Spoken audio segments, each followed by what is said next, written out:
Doobity-doobity-doo. Doobity-doobity-doom. Ba-doom. Ba-doom. Boom. Bam, bam, bam, bam, bam. Bam, bam. Doobie-doop. Shooby-doop. Bam, bam, bam, bam, bam. Bam, bam, bam, bam, bam, bam. Bam, bam, bam.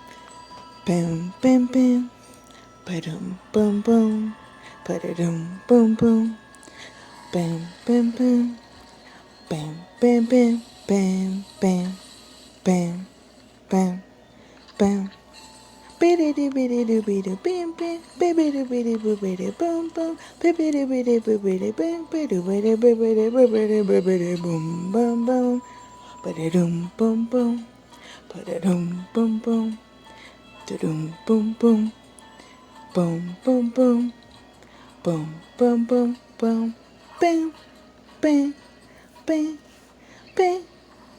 Biddy-doo-biddy-doo-biddy-ding-biddy-ding.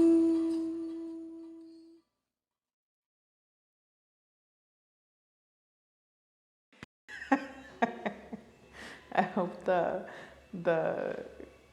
microphone picks that up. Hello, welcome to Decolonizing Is. My name is Yesenia Guadalupe, and this is the second episode of the second season, or episode 12. This year, I kind of wanted this show to be just like a forum to discuss what's happening in the world, right? Around the time of the recording. And over the last couple of weeks, what's really got me fucked up is Palestine and Israel. I am not a scholar. I know about this situation about as much as the next person.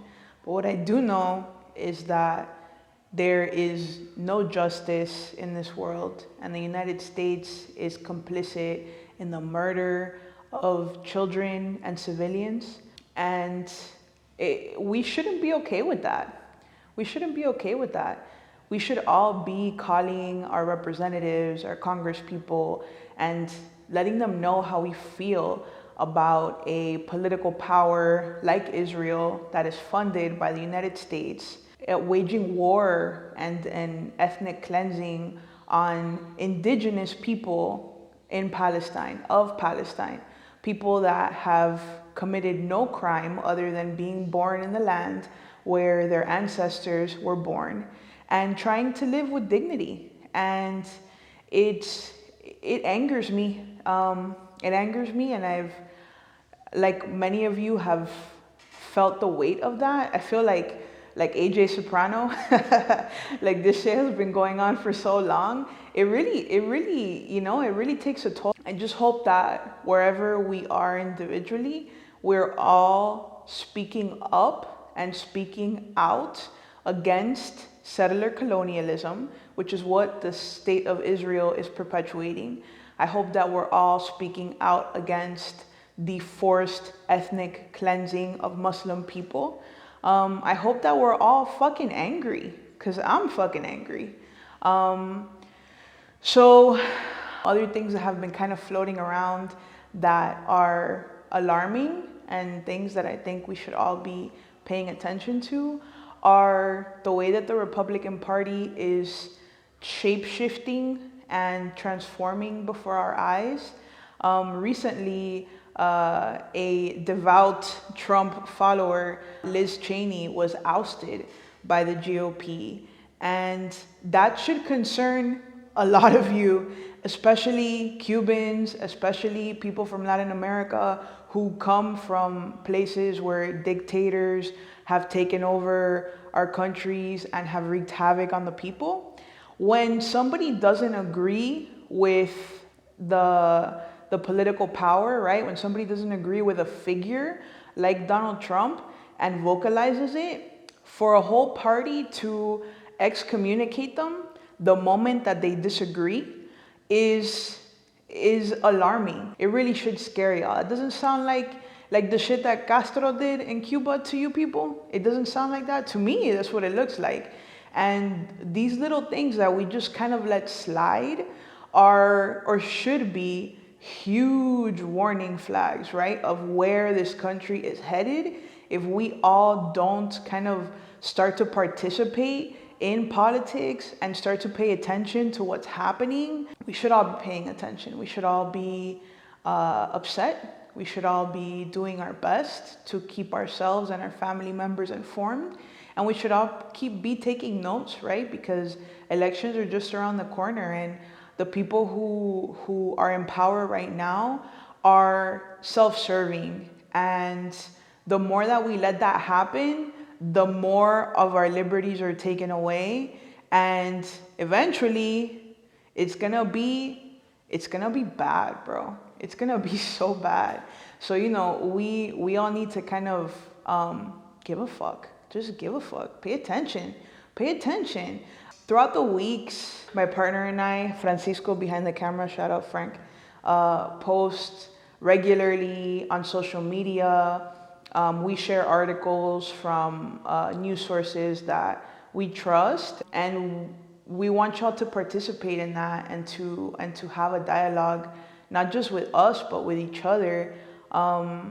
Because if we don't, then we're gonna lose that privilege. Here, Ron Desastre, he's already campaigning, and everything that he's doing is to appeal to his base, which are Republicans, conservative Republicans.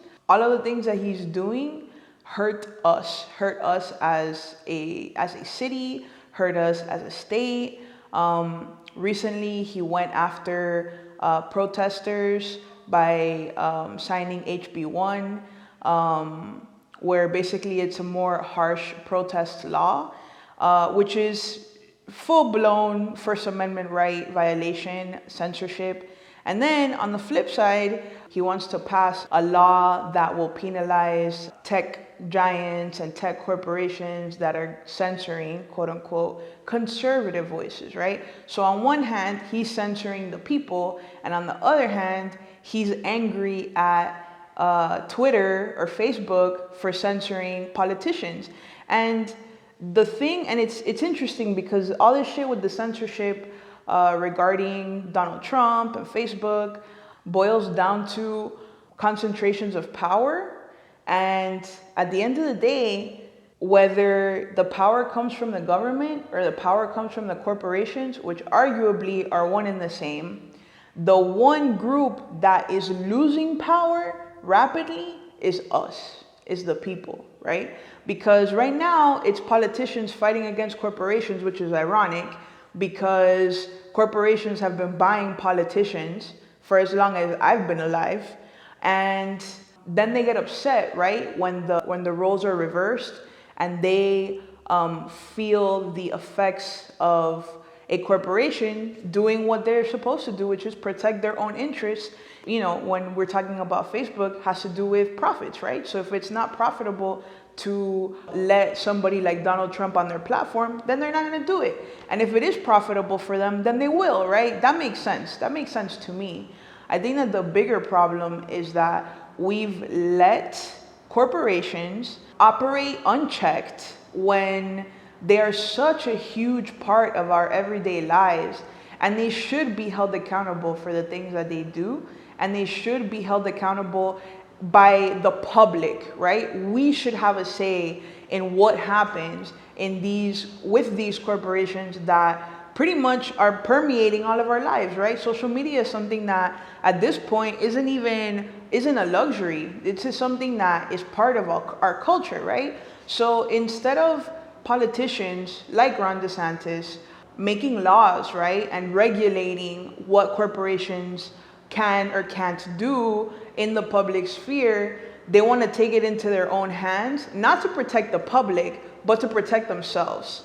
I just want us to notice when these things are happening and to think, right, who's benefiting from this? Because at the end of the day, this does not benefit the average person, right?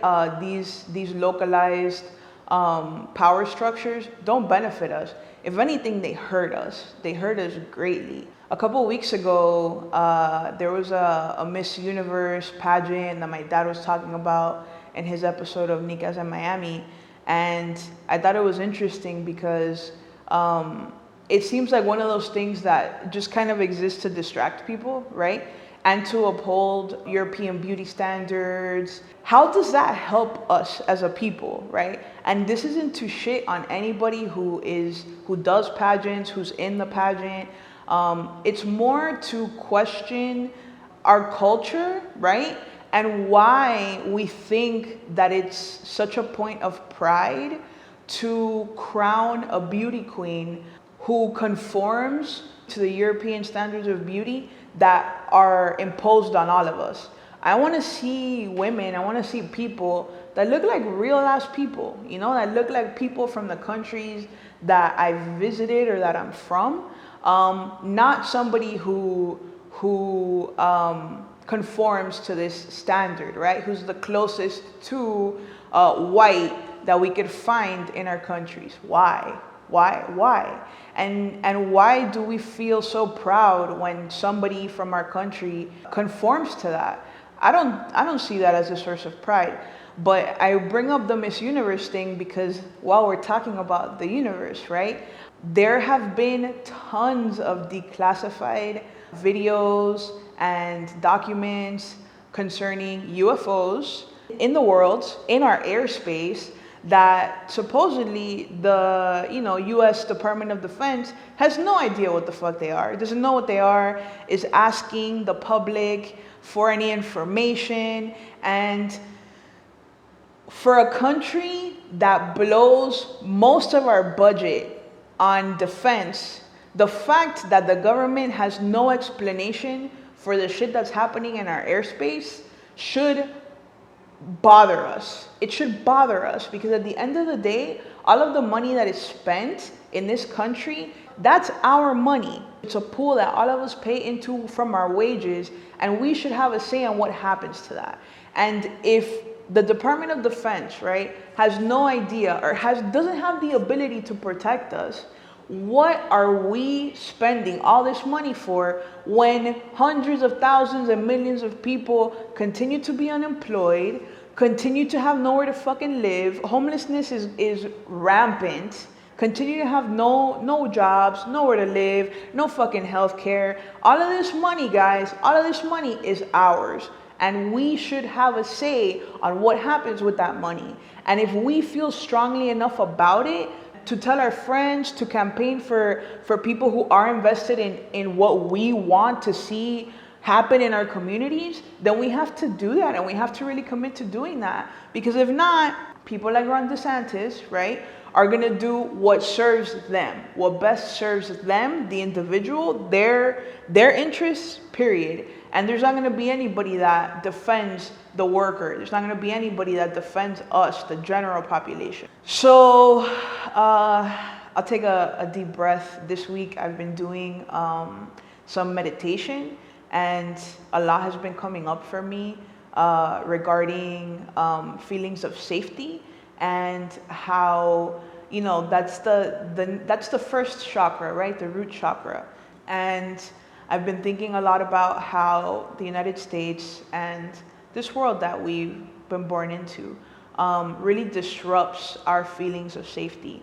And I hope that wherever you are right now, you find safety, if not in others, and if not in your country or your state, in yourself, in your breath. I hope that whatever you do, you can find that peace and you can breathe deeply and feel safe, because you deserve to feel safe.